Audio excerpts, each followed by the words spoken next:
তুমি তুলে কি করছো গাড়িটা তুমি কিটা করছো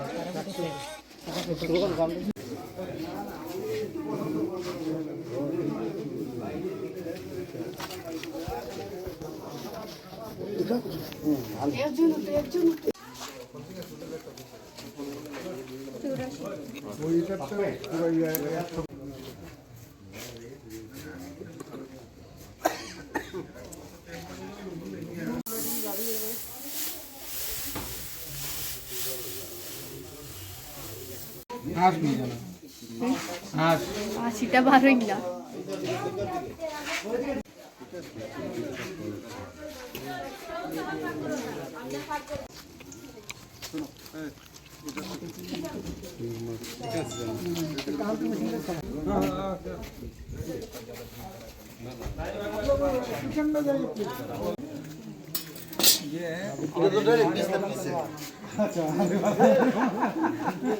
আজকে আমি এসপি অ্যান্টি নারকোটিক্স, সঙ্গে আছেন এসডিপিও ধর্মনগর, ওসি ধর্মনগর, বিএসএফের কোম্পানি কমান্ডার, এসটিএফের ইনচার্জ। আমাদের কাছে অনেক দিন ধরে খবর ছিল যে তার বাড়িতে সে নার্কো স্মাগলিংয়ের সঙ্গে জড়িত, এবং আমাদের কাছে খবর ছিল যে তার কাছে সে বাড়িতে কিছু কন্ট্রাব্যান্ড আইটেম লুকিয়ে রাখে এবং প্রায় সময় এখান থেকেই সে পাচার করে। অ্যাকর্ডিংলি আমাদের এই সম্মিলিত এই রেডটাতে আমরা এসছি তার বাড়িতে। অনেক সময় সে দরজা খুলেনি, তালা লাগিয়ে কোথাও চলে গিয়েছে।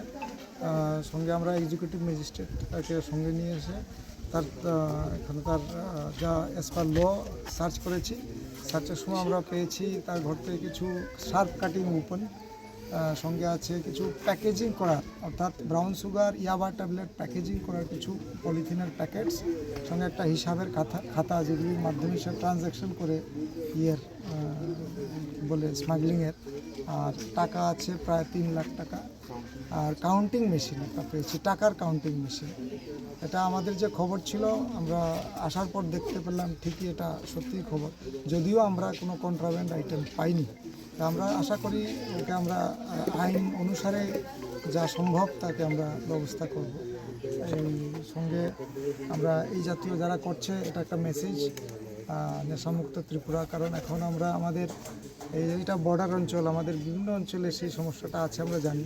সঙ্গে সে আমাদের লিস্টেড আমরা যা ইনফরমেশন ছিল তো কিছুটা তো আমরা লিঙ্ক পেয়েছি, যদিও আমরা পাইনি কোনো কন্ট্রাব্যান্ড আইটেম পাইনি, কিন্তু যেগুলি পেয়েছি সবগুলি অবজেকশনেবল জিনিস।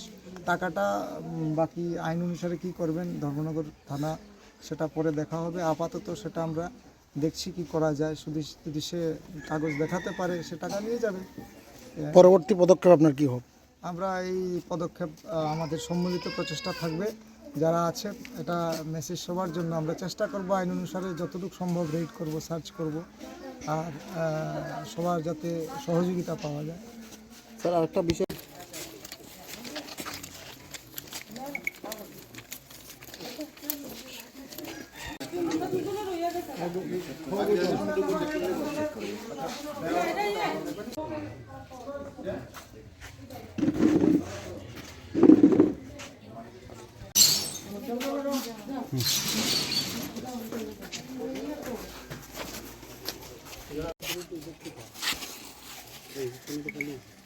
তুই